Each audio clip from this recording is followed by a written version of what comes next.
looking to sharpen your command and leadership skills? The 2024 Blue Card Hazard Zone Conference is coming back to the Sharonville Convention Center in Cincinnati, Ohio, September 30th through October 4th. Immerse yourself in 5 days of targeted command education and leadership training at the 2024 Blue Card Hazard Zone Conference. This is your opportunity to recharge your command skills and stay at the forefront of incident command best practices.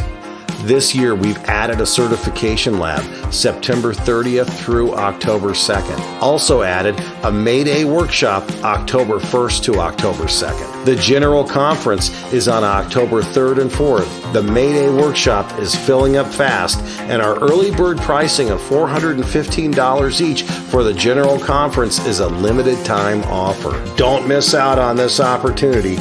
Register now at hazardzonebc.com. Hello and welcome to our Blue Card Instructor Update webinar. Glad to have you along with us this day. I know we're live throughout the country, so it's still morning in some places. My name is John Vance. I do media outreach for the company for B-Shifter and Blue Card. Along with me today, I have Josh Bloom. Josh Bloom is the Blue Card Program Manager, and our Professional Development Manager, Jeffrey King, is here to talk about the program and updates that we have to the program. After Jeff and Josh give their updates, we will have some time for questions and answers today. So please submit your questions over in your chat boxes. We'll try to get to everything as we can today. We are going to try to keep it to an hour, but we've been known to go just a little bit over from time to time if we need to. So with that, I'm going to now pass it off to Jeff King, who's going to bring us up to date on curriculum and other features that we have along with our continuing education and the Blue Card program. Hello, Jeff. Well, hello, John. Good morning, Josh. Hope you guys are having a great day wherever you guys are. So this is a wonderful opportunity to share with everybody some of the updates that the program has gone through over the last year and try to get everybody back on the same page. For those that are in attendance in the live workshop, I think that's wonderful. And for those that are going to be able to watch this at a later date, there's going to be a lot of valuable information for you. So we're looking forward to sharing it with everyone. So as you go through this, we're going to go through the 2024 curriculum update, and I'm just going to move slide by slide here. And again, there's opportunities for questions. John will be able to put that information up for everybody to see. So I'll move through at what feels like a comfortable pace. Hopefully it'll spawn any questions that you might have, and we'll get those answered for you as we go through. So the presentation outline, what we're going to review as we go through this, we're going to talk about the certification programs and some of the newer ones that are out there. Make sure everybody's abreast of what programs are being offered and what programs are on the horizon. We'll look at the workshops, the continuing education events that we're hosting, and these talk about really how those came about and what purpose they're serving within the program.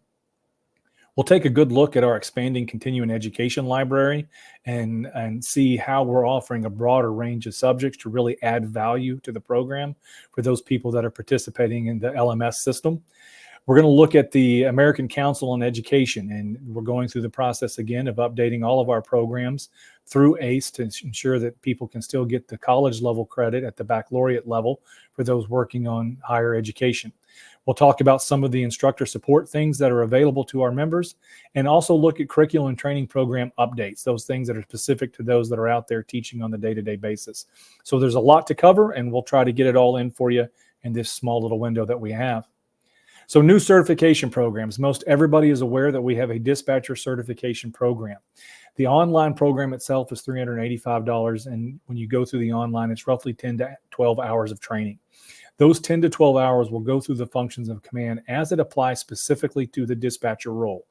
So if you guys work with dispatchers in your system or actually have responsibility for dispatching or communication systems, it's a great opportunity to get them on the same page. The truth is our dispatchers play an integral role in keeping the fire ground safe. They hear what's going on. They know what's going on. They can anticipate the need for additional resources. So having them on the same page as your ICs does a great job for everyone. The hands-on learning piece of it, there is a student IC certification lab.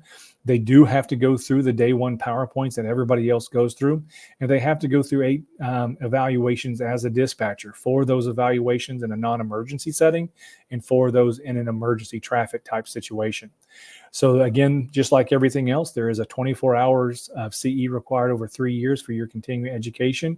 And then you have to be reevaluated as a dispatcher every 3 years to maintain that license.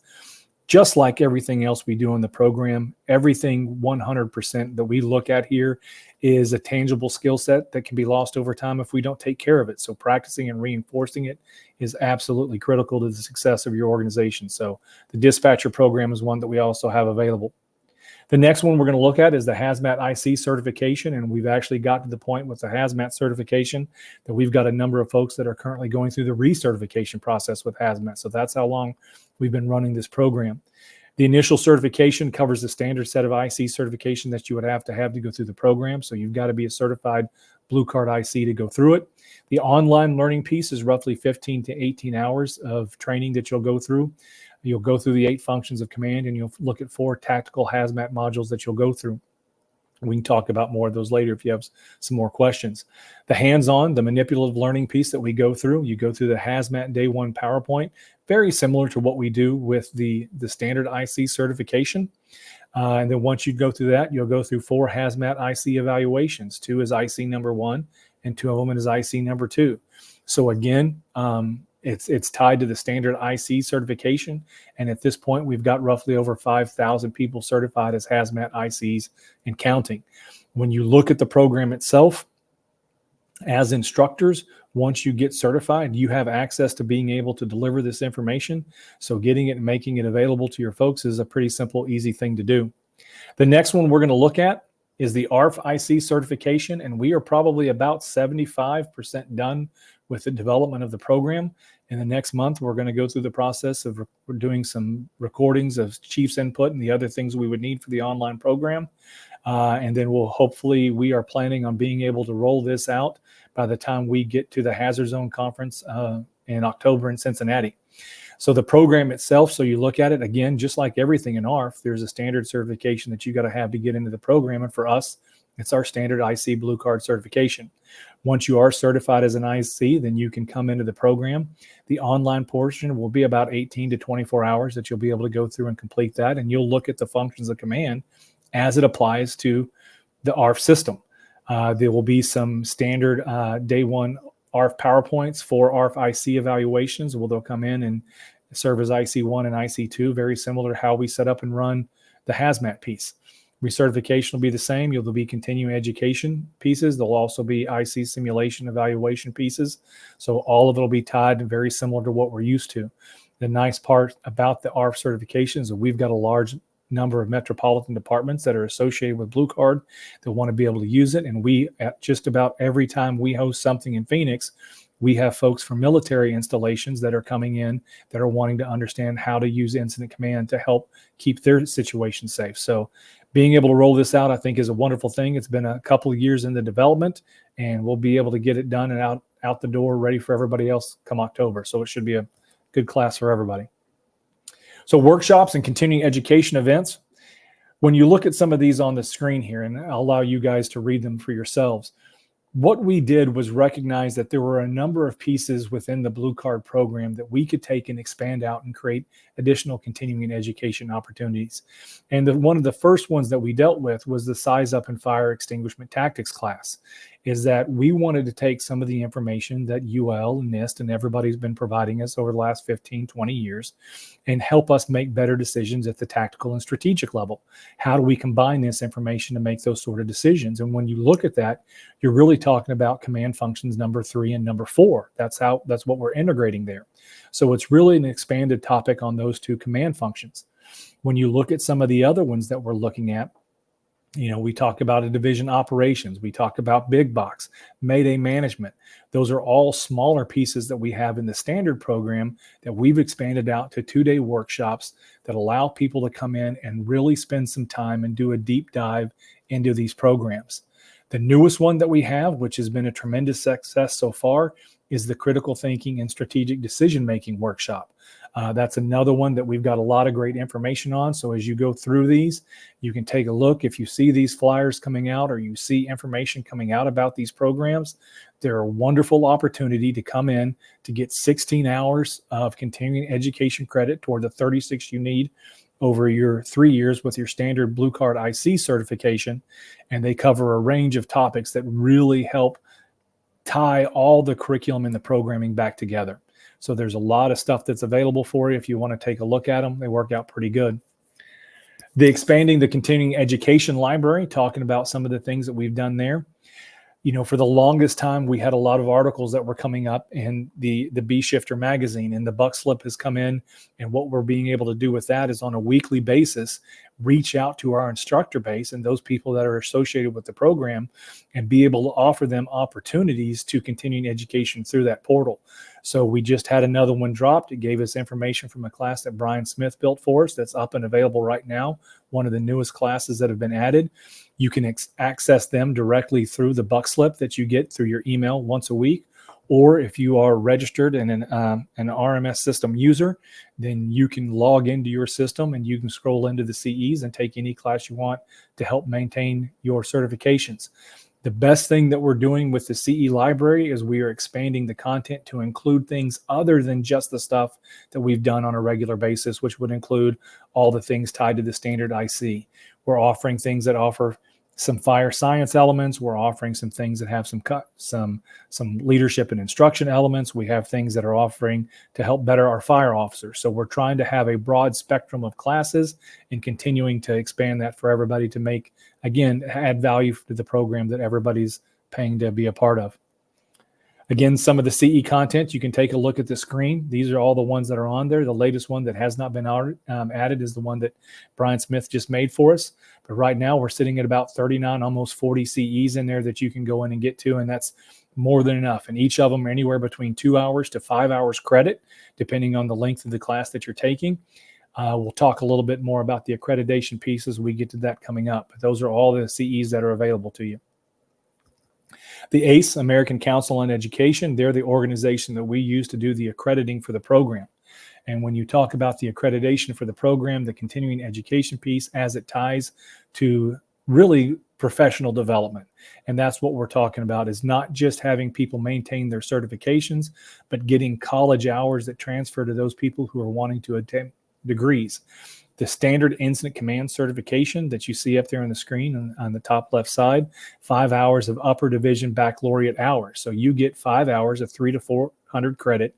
If you're enrolled in a college, you take your paper over there and they'll give you the credit for those classes. When you look at the train the trainer, it's another 2 hours. If you go through the hazmat IC, it's another 3 hours. We are in the process of including the dispatcher program in the accreditation process. We are also in the process of getting the continuing education added to the accreditation process. So the people that involved with Blue Card can continue to get, again, college credit for what they're doing in the work. It's important to tie it to more than just a certification, and getting college credit really transcends all the state requirements that you're requiring state to state, because it puts it on a level associated with obtaining a degree of some kind. Instructor support, the things that are available there. Again, the Buck Slip is a weekly update for incident commanders. It gives you good information on program, curriculum updates, continuing education. Those things come through the mail. If you're not getting them, I would imagine you can send some information in through the chat that we're having here. And I'm sure John would be willing to get everybody lined up to receive the newsletter if you're not already getting it. It is a great resource for information and really keeps you abreast of what's going on with the program currently and where it's going. So stay in touch with that, keep in touch with that, and continue to evaluate it as it comes across your desk.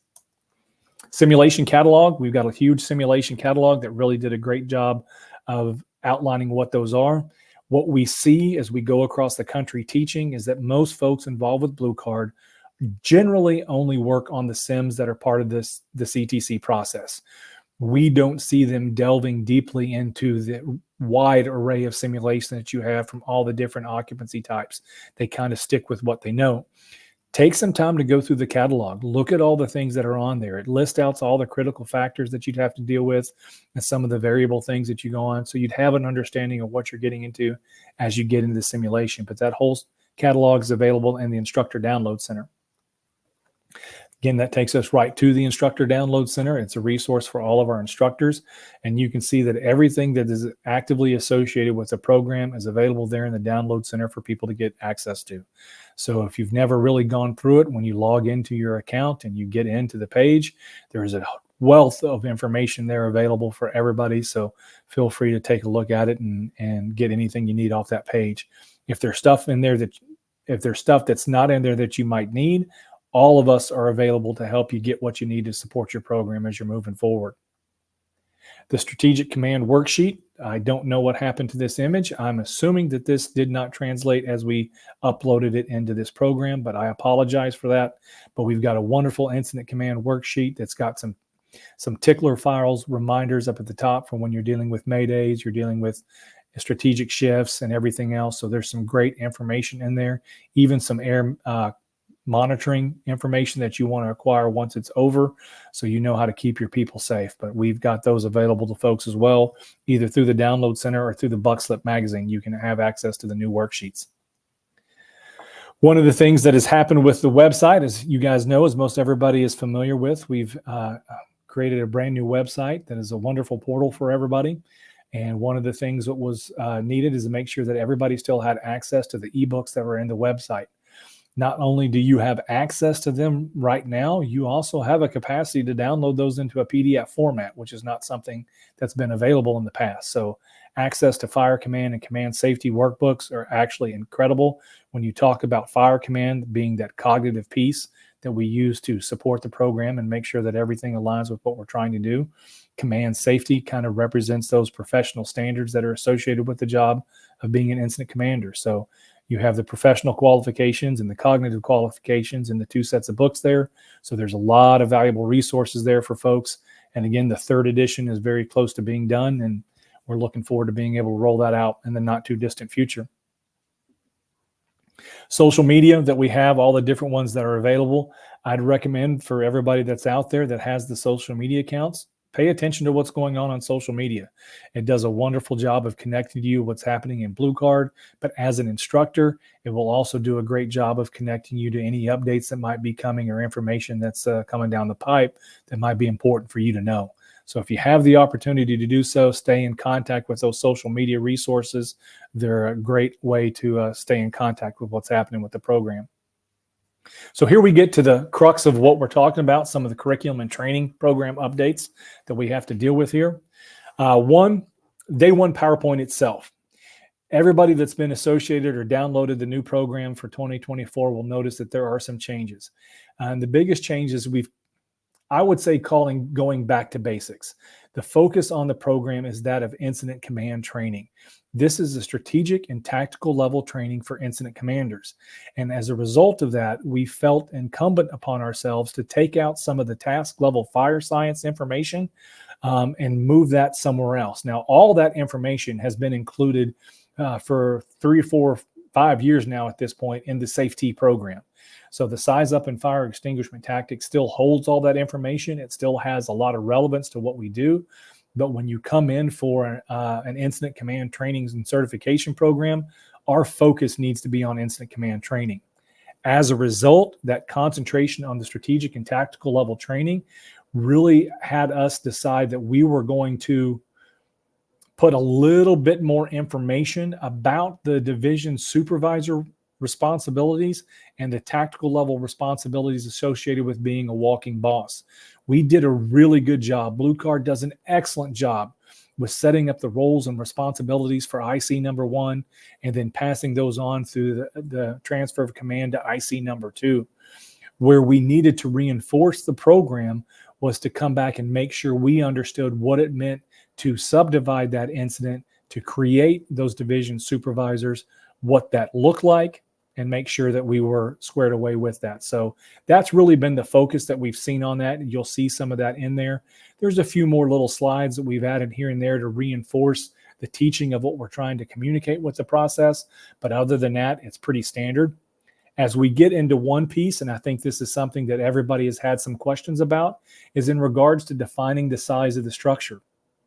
Blue Card Universally, everybody uses the exact same thing from determining the size of the structure. And what we use for that is the length of the cross lay. If the cross lay, depending on where you make entry, can cover 100% of the structure, we're equating that to being a small structure. And then we have the medium, the large, and the mega, and everything else. What we don't account for is what we wanted to provide every organization is the flexibility or the opportunity to define the size of the structures for their hazard zones, for their response areas. And what we've done is created a section on the backside that if you know without a doubt that a small house looks like X, then you get a picture of a small house and you plug it into this slide. If you have what you would consider a medium-sized house in your response territory, you plug that into the slide. Large, huge, mega, that whole thing. This is really a nod to the local departments to give them the opportunity to define those structures themselves. Please keep in mind that just because from a square foot standpoint that we might be able to stretch a hose line into a structure and still call it small, we have to be cognizant of the building construction and features that create the volume inside a container. And if you look at the two pictures associated here, if we see a similar volume of smoke coming out of each one of these houses out of a front door, the one coming out of the one on the right is a whole lot bigger because of the volume, the compartmentation, and the size of the structure that you're dealing with.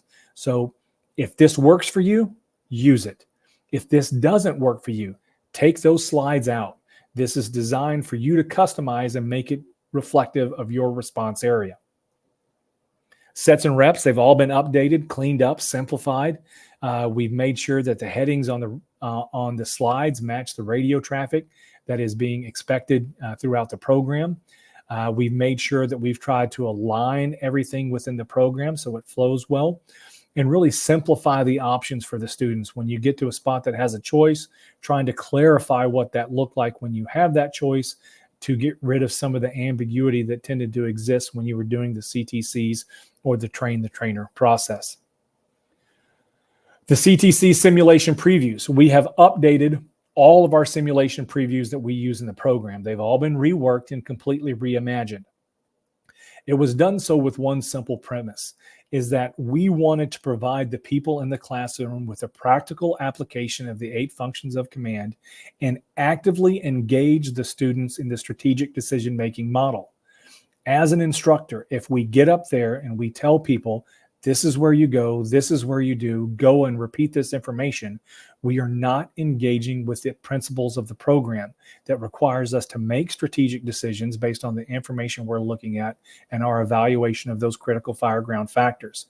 So we have set up the previews to walk the classroom through that. The end result is still the same. We want to get to an agreed upon response that everybody is going to go with, but we're going to work through that in real time as a class going through it. So when you look at them, what you can see is everything that kind of highlights itself in gold across the top. Those are things that tie directly to functions of command: deployment, situation evaluation, strategy and incident action planning, review, evaluate, and revise, managing the communication process, the assumption, confirmation, and positioning of command. It all reflects exactly where you are at that current point in time within the functions of command. We're also emphasizing the use of the strategic decision-making model and walking students through the critical thinking process to build the thinking ICs. What we don't want to build are these static ICs who come up and want to apply one level to every incident. Our incidents are driven by the critical fireground factors, and we have to teach students in the CTCs and then in the train the trainers how to work through that process. So we've developed them that way to walk us through this process. And really, we spend some time focusing on the review, evaluate, and revise of command function number 7 to see that when you show up on scene and that image that you take is not a static image, it is dynamic, it changes, it evolves, and as we get new information, we plug it back into our decision-making model, and we continue this process over and over. So that's a big change that you'll see to all the simulation previews that have been loaded in the system, and so far, we've seen a really positive response to what's happened with them. Big Box Simulation 3B. I'm hoping most of you that are paying attention to this know, or the ones of you that are going to watch this at a later date know and understand.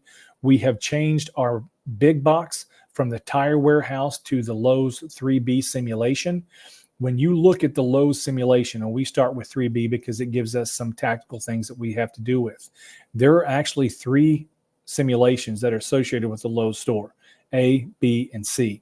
The value of that is that you can create different responses based on what we're anticipating or what's going on with the incident.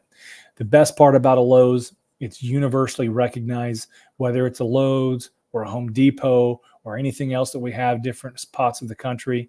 Everybody's kind of familiar with that home box office sort of store that anybody can go in and get what they need. So it's easy for people to recognize, and it's very disarming when they sit in to do it because it's something they're familiar with. Tactical templates were all updated. We're actually in the process, at least I'm working on the process of updating the big box tactical template. We have been incredibly blessed over the last couple of years to have Mr. Ray with the Fire Sprinklers Foundation be able to come in and give us some big box workshops and give us wonderful information in regards to the sprinkler systems, how those systems are designed to work, how long they're supposed to work, what it gives us in terms of setup time and everything else. And if anything else, recognizing that our job is to pull up, hook up, and pump that system. We have to support that system as early as we can in the operations, recognizing that the first fire department on scene is that of the fire system itself. And we show up to help support that system and help clean everything up on the back end. So it's a wonderful program, and we've got a lot of great information to integrate and update that with. So we're very thankful to Shane for that. So that'll get us through here. That'll finish up this, and I think we'll get into some larger questions and answers on the backside. We're going to punt a little bit, Jeff, because we have so many great questions right now. Oh. So from your section, we'll end up getting to 7 or 8 questions, and then we'll take some questions on the backside as well. Okay. So while these are fresh off the topics that you were just talking about, we're going to go ahead and put those up. So Dave Piper, hey, Dave, good to see you. We have a couple. Our evaluations for the dispatchers in the file center. Let's talk about how we evaluate the dispatchers. So if the evaluations are not in the file center, we will make sure they are in the file center before the end of the show. I am pretty sure I went through everything yesterday, looked at everything, and it looked like they were in there. But I will tell you that I did not give a definitive glance, but my 100% assertion is that they are in there. Looks like Josh is nodding his head, so that he would be in agreement that they're in that spot. And the dispatchers form are very simple. It's a very simple process to evaluate them. And really, you can kind of do it as part of day 1 and day 2 in the CTC. If they're helping you do the sets and reps, they get the opportunity to practice all the things they need to do, including the strategic shifts if you want to integrate those into your process. So it's all there for you in the file center and should be available, ready to go. And then Dave had one more question. Do we schedule the dispatch practicals the same way we schedule the sim labs? Absolutely, Dave. That's the simplest way to do it. And what you really want, whether you're doing it with the sim lab, which is perfectly fine, the truth is that you could also integrate it into some continuing education if you need to, because you need the role players, engine 1, ladder 1, engine 2, engine 3, engine 4. You need those people to help play those roles along with the command pieces. So you could do that in a continuing education class, but the simplest way to do it, if you have enough practical CTCs coming up, get them in there for day 1. They can watch the exact same PowerPoint that you would watch, that they would go through as an incident commander. And then as they go through the simulations with everybody else, instead of you playing the role of the dispatcher and handling all that communication, plug them in right away. They start doing it using that command or the communication worksheet and handling that back and forth. So you can actually do that over your first day, if not first day and a half of a 3-day CTC. All right. Very good. Thanks, Dave. Next one's from Brent. When he checked last month, the CE modules don't state how many hours each CE takes or counts for continuing education. Has that been resolved? How do we tell how many hours we actually credit people for? That is actually being fixed at this time. That is something that we noticed when the changeover came over. Example being the CE number 1 communication. That has always been a 5-hour CE because I think it's a 240 plus slide piece that we have to get through. So that one has more hours associated with it. But we are in the process of going through and reviewing every one of the CE modules and making sure that all the information that's in the module 1 functions correctly, provides the right answers, gives the information you need, and we'll make sure that it identifies how many hours of CE credit you get. I want to try to answer this next one, but I'm not 100% sure what he means, so maybe you guys do. IC cert is 5 hours credit and train the trainer is 2 hours. Do instructors get credit for both? I think I know what he's saying. So I think the question is, I think the answer to the questions is yes. If you go through the initial IC, then you get 5 hours of credit through ACE.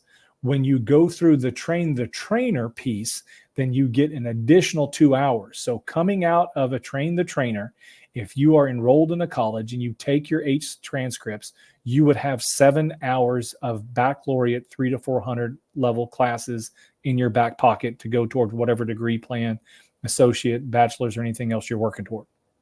All right. I think that's the question. Is that how you read it, John? Yeah, I think so. I think we're getting to it. There we go. Hey, John, can you detail where in the instructor downloads you can find the ebooks? Let me pop up a screen grab here that I have of, hopefully you'll be able to see that. Let me go back here and take the question down. Yeah, I think you can see it right across the top. When you get down to online classes, the very first thing that's available lists the ebooks. And when you click on that, it'll give you the drop down and you can pick the 3 that are available, either the fire command, the command safety, or the dispatcher. All right. Let's hit a couple more questions here before we move on.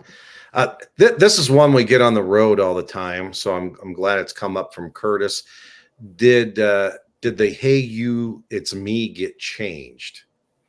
That's always been a regional thing, hasn't it? I think so, and there's a lot of things that I think blue people associate with Blue Card being in charge of that Blue Card is not in charge of. I think as of today, we run 0 fire departments. So how you choose to communicate, that's up to you. If you like, "Hey you, it's me," or "Hey me, I'm calling you," whatever model you use, you feel free to use. That's your system.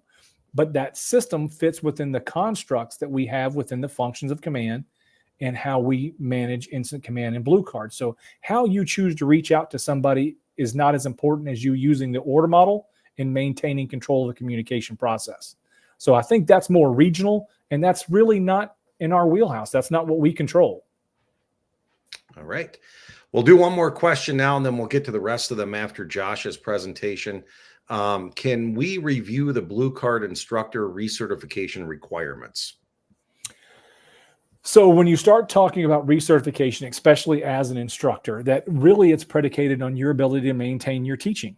And you're supposed to teach 12 hours a year. If you maintain teaching 12 hours a year, whether it's through a standard CTC, doing continuing education classes, or whatever it happens to be, then you maintain your certification.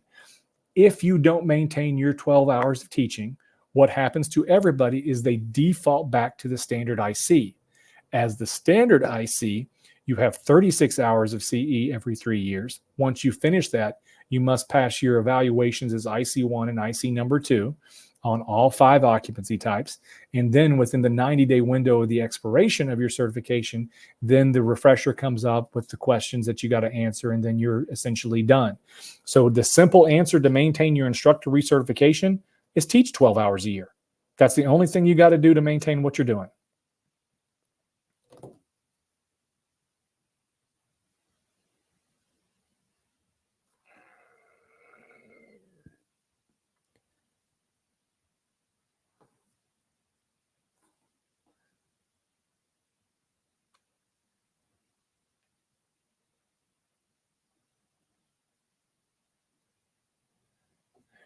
So can you hear me?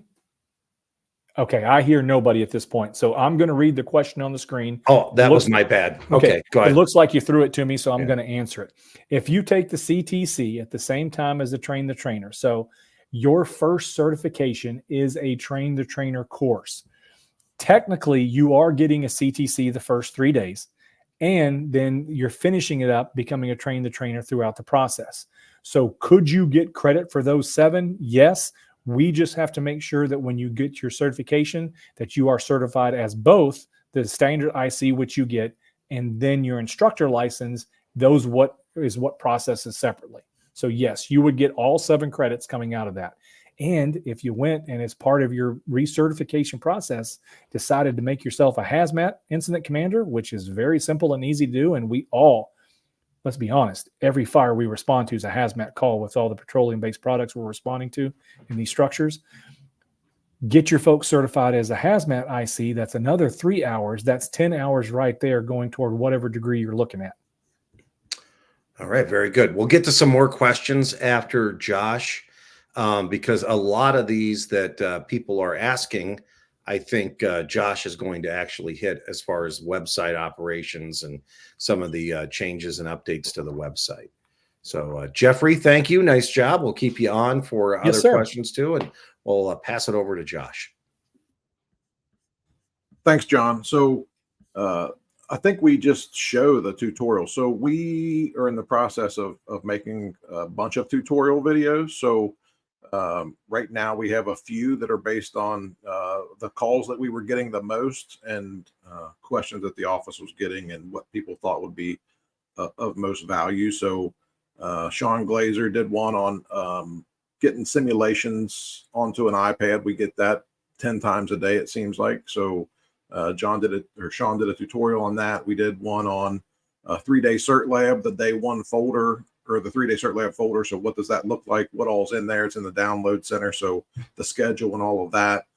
We did one on updating your CTC and how you can, again, assign CE priority for CE and for hazmat CEs, as well as the email system coming back. It's not going to be the 100 emails that you had the option to get before, but like a 15, 30, 60, 90-day window notification of when your students are expiring, as well as the students getting those emails also. So we've made several tutorial videos. We're going to make many more. We're in the process of building a place and putting them online. And currently they are available and will be available obviously through this, but then also on YouTube. I believe you're going to be able to get to them from there. So John, we can just take a look at a couple of those, because I think it looks like 4 or 5 of those questions are ones that will probably be addressed in the video. Okay, we'll go ahead and roll into how do you order your CEs and emails, and then we'll come back with more questions after that and the rest of Josh's presentation. Welcome to the Blue Card Instructor tutorial series. In this tutorial, Blue Card Program Manager Josh Bloom will review how you, as an instructor, can prioritize the continuing education modules used by the members of your organization, and how to turn on and receive emails from the Blue Card email notification system. Now let's turn it over to Josh to review these important instructor tools that will make your Blue Card management more productive. In this tutorial, we're going to talk about the records management system, specifically some tools that have been activated as we continue to refine and improve all the RMS and help all the instructors have the best tool that they can have to manage their CTC and the folks that they have online. So if you just go to your command training center, and we're just going to look at Evendale Fire Department. So if you go to yours and then you go to the pencil, which is just edit, and I click on that, it brings me to this screen. So under the profile, you just want to make sure that this is all accurate, enter all your information. You can put the contact information into there of who at your organization is the lead for instruction and trainer classes. A web address, if you wanted to put a web address in there, if you were doing bigger class things. The latitude, longitude, and that actually pops up onto the Google map, and then a description of your CTC. So that's a pretty simple component piece there. The CE priority, so that is now functional. So You can assign CE priority. It's pretty self-explanatory. So when you go to CE priority, the top 4 courses that you pick is what a student would have available to them first. And then beyond that, they could do any of them. So an organization could assign, just say, communications, fireground, multi-unit, residential as a priority before they would do anything else. What we see in a lot of organizations is they assign Mayday management, division ops, and maybe accountability, first, and then, the rest of them just however you would want them assigned. You also see that we have hazmat CE priority, so you could assign the hazmat classes that you want the students to take, or in what order, so that they're all doing it really at the same time and people just aren't jumping around doing whatever they want. And then the biggest piece for this one is the contacts. So we've turned back on the email notification. So those of you who've been connected for a while, we used to have like 150 email notification options. We've cut that way back based off of feedback from students and instructors. So in order for this to work for an instructor, you need to put the instructor's name, address, city, county, state, zip. You need to fill in all of this information and then click what notifications that you want to receive as an instructor for your students. So probably without any question, I want a 90, 60, 30 day notification for if they completed the 8 functions of command, didn't complete the 8 functions of command. The same thing, options here with IC certification classes, and then the continuing education and recertification, just so as an instructor, you get notified when you have students that have either completed or need or require some sort of action to maintain their certification, or if they're ready to get certified. So with all of these components and pieces being activated, students will start to automatically get emails to the email address now that they have set up in the system. So they'll start to get the emails of the 90, 60, 30 days for renewal, how many days they got until they need to get into a cert lab, how many days they maybe have until they have to complete the refresher module, all of those things. So a student doesn't have the option to pick any of those parts and pieces. They're just going to automatically get them. But as an instructor, you can pick and choose what notifications you want to get. So for organizations that have multiple instructors, it's pretty simple. If I entered my information here, I would just click, I'd save it, and then hit add another new contact. When I hit new contact, that's just going to assign another instructor that you would enter all their information to your student roster. So really what you're doing is connecting you as an instructor to your student roster when you fill this out, and then picking what options you want to pick for what email notifications you want to get. We hope you find this helpful. If you have any questions or have any issues with it, please reach out to us anytime. Thank you for watching this tutorial. Please check out the other videos in this series to maximize your management and productivity using the Blue Card system within your department. Welcome to the Blue Card Instructor Tutorial Series. In this tutorial, Blue Card Program Manager Josh Bloom will review the curriculum and downloads available to Blue Card instructors on the B-Shifter instructor site. Now, with the review of curriculum and downloads, here's Josh. Today we're going to talk about all the things that are available to instructors as far as curriculum, downloads, PowerPoint, CE, support documents, simulations, you name it. So as an instructor, when you log in on the left side, if you go down to where you see instructor downloads, so you just click on instructor downloads. So this is just going to be a kind of an overview of all the folders that are there, and then we'll start to break down further and push out more and more tutorials on what's actually in all of those folders and how you actually use this material for CE or a review of an incident that you had. Really, you name it. You use it how you want to use it, but it's an entire package of material that probably more than you would ever use, in an entire time working at your organization. So this first folder at the top, 3-day cert lab. So Everything that you would need as an instructor to run a 3-day cert lab is in this folder, including the 3-day course schedule. So what does it look like when we run a 3-day simulation lab? The CTC wall art, which is just all those signs, right? The strategic decision making model sign, offensive versus defensive, all of the signs that we have available. You could download, take somewhere, get printed.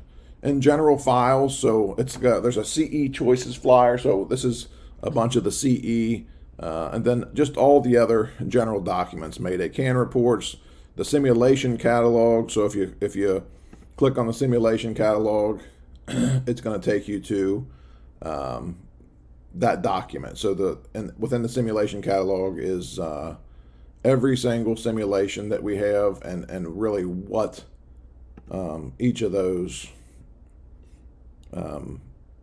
entail. So what are the critical factors with each one of those? How do you upload simulations to an iPad? An overview, response to violent crimes. As you go down, hazmat documents, IC evaluation forms. This has every PowerPoint in it that we have that's available to instructors. The sets and reps. So here, the sets and reps, what do we use those for? What does it look like? We'll break that down further on another tutorial. The simulation guide. So every simulation that we have a guide that walks you through every single slide for all 8 positions. The simulation previews, which every simulation will have the new previews in there very shortly. So the previews that really walk you through the critical thinking and evaluation of critical factors rather than just one-size-fits-all deployment. Simulation reviews. So this is something that's older, but people still find it valuable. So it's a tool to help you walk through a simulation after you run it. All of the simulations that we have available. So this is a list of every simulation that we have. So multiple big box simulations, multiple commercial simulations, some EMS simulations with mass casualty. How would you set that up if you were going to set up a rescue group if you needed that? Multi-unit simulations, single family residential simulations, and then strip mall simulations. So within that simulation folder is where you would find every simulation that we have. The SOGs that we've released are right here. So we've released several SOGs, and we're going to release more SOGs. Tactical templates. So these are the 5 tactical templates that really exist for the 5 building types. So residential, multifamily, big box, commercial, strip mall. And that template is just that. It's a template, it's a starting point for you within your organization to build out, expand upon that PowerPoint document of what does it look like when your organization responds to these buildings? What are your specific construction types that may be different? So that's what the whole tactical template piece is about. And then the videos. So the complete 8 functions of command video series is in here. What does division ops really look like? How's that laid out? So multiple videos here. On deck, video of the Southwest supermarkets.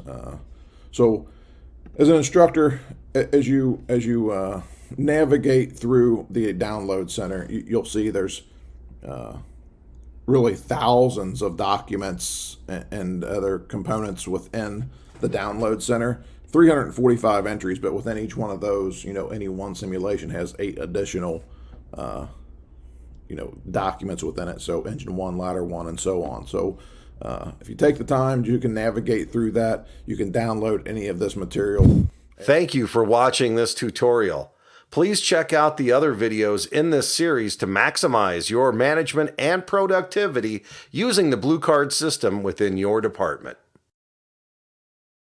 All right, we had intended to run another video, which we will send out to everyone following this on running reports, because we did have some questions about running reports and trying to figure out who needs what. There's a really easy way to do it right now. So we will send you links to all of those following this meeting. I'll push it back over to Josh. Yeah, so like I said, we're going to have more and more tutorial videos.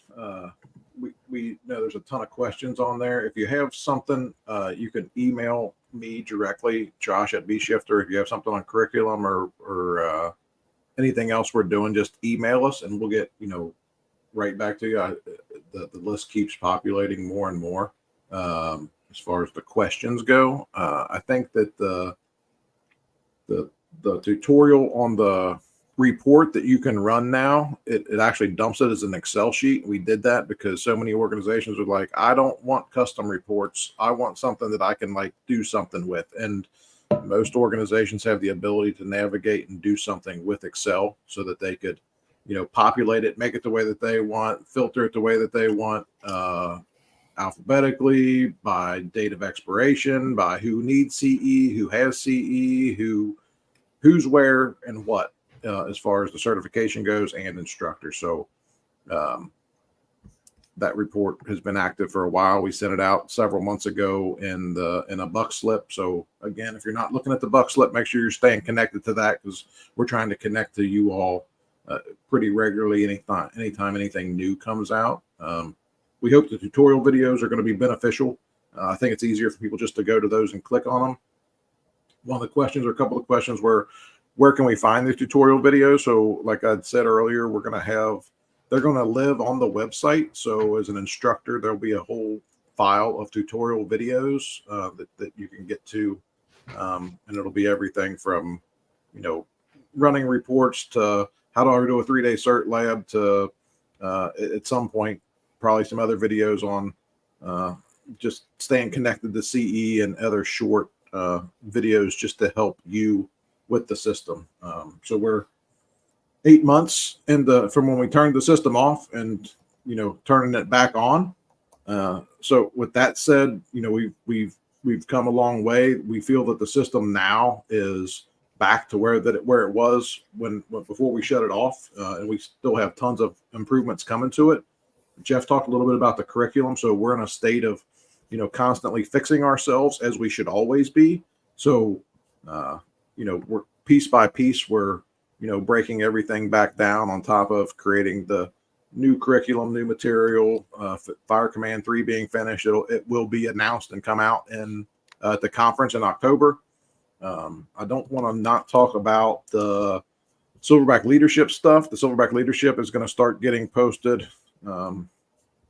this year in the CE section. So anybody who has full access will get all of the Silverback, leadership component pieces. So I don't know what else you want to talk about, John. It's like 53 minutes into it. There's some other questions maybe, or yeah, we have a number of other questions that we'll try to get to here before the top of the hour. So the next one is for the hazmat IC. If we have our captains already IC certified, if they complete the hazmat IC online program, will I, as an instructor for Blue Card without a hazmat IC myself, be able to complete the hazmat IC sim lab? Yeah. So as an instructor, what you need to do to be a hazmat IC is complete all of the online hazmat modules. And then once you do that, then you can run the hazmat IC lab. At one point, actually, we still have people. There needs to be some sort of a trainer on that. And it's like, well, all you're doing is running the simulations. So the answer is complete as an instructor, complete the hazmat modules that will activate your hazmat instructor license, and then you can run them through the hazmat IC sim lab piece. All right. Next one from Dustin. Going to be teaching a 3-day sim lab class for the first time. Do I use just the day one PowerPoint and the simulation review PowerPoints before the sets and reps? Okay, so I think you guys talked about there being a video talking about the 3-day, the CTC lab itself, walking through that process. There's a schedule for what that looks like that is in the instructor download center that tells you what you need. But yes, you'll have the day one PowerPoint. You'll be able to deliver that information in the morning of day one, maybe a little rollover in the afternoon. And then you will have the preview sims for all the 5 occupancy types that you'll ultimately do 3 sets and reps on, but being the commercial, the strip mall and the residential. And then you'll just do the simulation preloads for the big box, which is the Lowe's 3B and the multi-unit residential. So you'll need all those as well, along with the sets and reps for each one of those pieces that you'll be dealing with. And everything you need for the 3-day CERT lab is in the day one folder, which is the first folder at the top of the Instructor Download Center. All right. A couple more here. For the IC recertification lab, do you label it as IC CERT or ICCE? Yeah, I think I responded to this actually in the group. If you were talking about setting up a recertification lab for your people, that is not your original IC certification. That is tied to IC continuing education. Those collect the hours, and then those hours get translated into the simulations that you have that give you everything you need for your recertification process. Once you get within that 90-day window and you've met all the objectives from the 36 hours and the checkoffs of all 5 occupancy types of IC number 1 and IC number 2, it will open up your recertification class that is in there. One of the questions that came up in the chat was also, has the recertification class been updated? That class will be updated when the 3rd edition of Fire Command comes back, and we update all the cognitive pieces that are in the program itself. So right now it's holding steady. It's serving its purpose. It will be refreshed as soon as we get new information to plug into it. Okay. We had, let's see, the buck slips. Great. Got to jump off for training. Thank you very much, Levi. Appreciate that. Do you have an anticipated date for the 3rd edition? I think Josh has just actually answered that a few seconds ago. So Okay. I think I know that we're through the writing phase. I think we're in the publishing process of it, getting everything outlined and set up for what would look like in both book and digital form. And I would imagine we'll have very solid answers for that and a lot of other things coming in the Hazard Zone Conference. For those of you that haven't signed up, you're going to get a whole lot of information when you do. So take the opportunity and come out to these events. Is there still a limit of sims that can be loaded on the iPads, or has there been a workaround found? I think that number has changed because I think some of the size of the files has changed on the Fire Studio side, what allows us to add a few more sims than before. There was a limitation. We haven't seen that limitation showing up in what we're doing right now. So those of you that still have some older iPads, it kind of is what it is. But some of the newer iPads with the newer software from Fire Studio seems to allow us to load almost everything we have. All right. We had a number of questions, guys, and you probably saw some of them just about technical glitches and if videos aren't loading correctly. I do know that using Chrome seems to be the best. If you can use Chrome instead of one of the other browsers, things tend to work very well. If people are experiencing these glitches, and the other question was, and that there was a couple of them, so I won't pop it up, just how do you change your contact information on the website? Somebody said they tried to change it and it wasn't taking. So how does that work? Make sure you hit save, right? So I mean that's one of the things when we launched the new system that we're also used to anything we type in, it saves no matter what without hitting save. And in the new system, it's one of those things that every box is connected to a save. So when you put your information into there, just remember to hit save. Some of you probably experienced that early on with building a roster. And if you flip from one screen to the next and you didn't hit save, you lost everything. We've corrected that. But as far as your CE and updating your contact information, once you enter it and you hit save, if you still have a problem, let us know and we'll look into it. All right. Time for one more question. We're at 59 minutes. Where does the recertification class show up on the student screen? Is it still separated, or is it under the CE tab? I think if John goes back to the screen that he had shown before, you can see the recertification stuff at the bottom, but the access to recertification does not happen until you get to your 90-day window. That's really the big piece. Everybody thinks they can go knock off their 36 hours very quickly, knock off their IC checkoffs as IC 1 and 2 again real fast, and then go ahead and complete that. That does not open up until the last 90 days. So you can kind of see the 24-hour refresher. You can see everything else down there toward the bottom, the IC refresher right underneath Hazmat. So it's all right there for you. All right. Wow. I felt like I just ran a marathon because we were trying to get some technical stuff thrown in there too. Lots of great questions today. This video is going to be available to everybody as soon as the webinar is done. you'll receive a link to watch this video. So if you've got other instructors within your organization that either weren't able to be here today or maybe didn't sign up for it, you can get that to them that way, and we will also put it on the YouTube channel.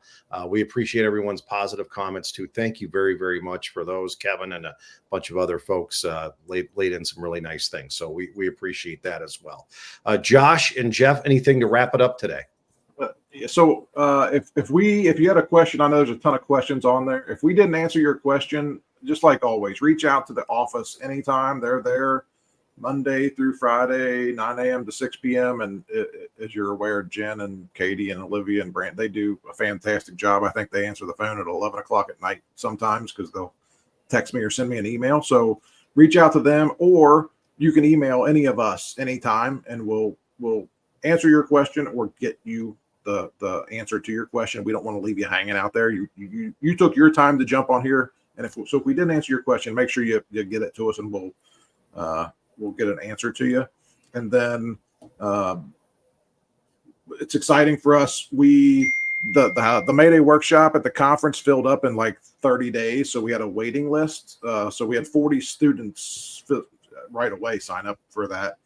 And actually today we just made a decision and added a second Mayday workshop. So it's going to be presented Jeff King, our own Jeff King, as he does fantastic job presenting that Mayday workshop. His passion for Mayday management and his connection with the Houston Fire Department, fantastic. So everybody's going to hear the same lecture part. We're just going to expand it and bring more staff to the pre-conference so that we can really take as many people for the Mayday workshop as sign up for it. So I couldn't in my own mind say we have a waiting list of, I think 17 or 18 people were on the waiting list, and we had 42 people in the class already.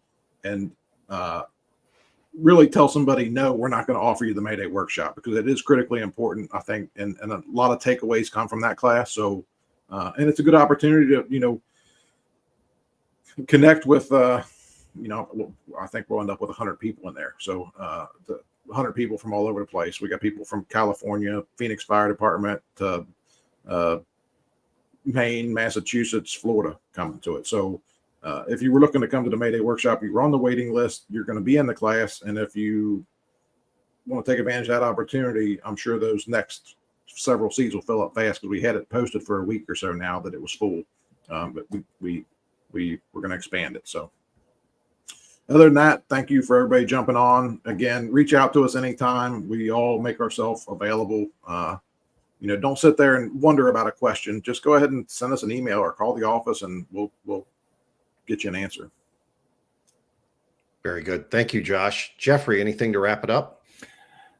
I want to expand on one thing that Josh just said, and that is that we have the opportunity to have the largest Mayday management workshop that we're going to have in Cincinnati. That if you folks want to sign up for this event, or you want to bring people to this event, we are going to expand it to do what we need to do to serve the American Fire Service. So if you've got folks who want to come, bring them to the event, and we're going to get them through this workshop. There was a lot of questions in there that we saw coming through the comments about the content, about videos working, about some of the other stuff that's going on. Please know, from the bottom of our heart, we are actively and aggressively working to identify anything that might be problematic in the system to make sure that our customers are getting the best and most quality service that we can provide. So that is a constant and ongoing process. I would say between the three of us, we live in command function number 7. We are constantly in a state of reviewing, evaluating, and revising what's going on for you, the people who use this program, and the people that we serve in our communities. So we're working on that. We're continuing to get better every day, and we appreciate the patience and the commitment that everybody's shown to this program. So thank you very much for everything that everybody on the other side of this video is doing for Blue Card. Thank you. I think that addresses a lot of those questions very well. Please send in your issues to us and into the office, and we'll be able to address that. Thank you very much, Jeffrey. My thing, I just want to remind everybody, the Buck Slip comes out every Tuesday morning. If you're not getting it, it may be going to your junk folder. So you might have to clear that through your city IT, because I get about 700 kickbacks every week. So make sure that you've cleared that to go into your regular folder if you're not getting the buck slip right now, about every week we have a brand new Bee Shifter podcast that comes out. Make sure you're listening to those. Tomorrow we'll have an updated version, or kind of a bonus version with some live audio from Cobb County where they have a rescue. If you have audio that you can send us, please send it to me. We would love to share the good work that your fire department is doing with the rest of the Blue Card community so they can hear how you are applying the system within your department. I know there's a lot of talk out there sometimes about, Blue Card doesn't do rescues. We have a ton of examples of departments rescuing people. We've had 4 rescues this week that I know of Blue Card departments using Blue Card that have gone in and had rescues. So we give you that as an example, and just, a great demonstration on how the order model works and everything else. So listen to that new podcast coming out tomorrow, and we'll have those out periodically. It's really great to see everybody on here. A lot of great comments again. Thank you very much for taking time out to be with us today. And until next time, we'll see you on the next webinar that we have very shortly.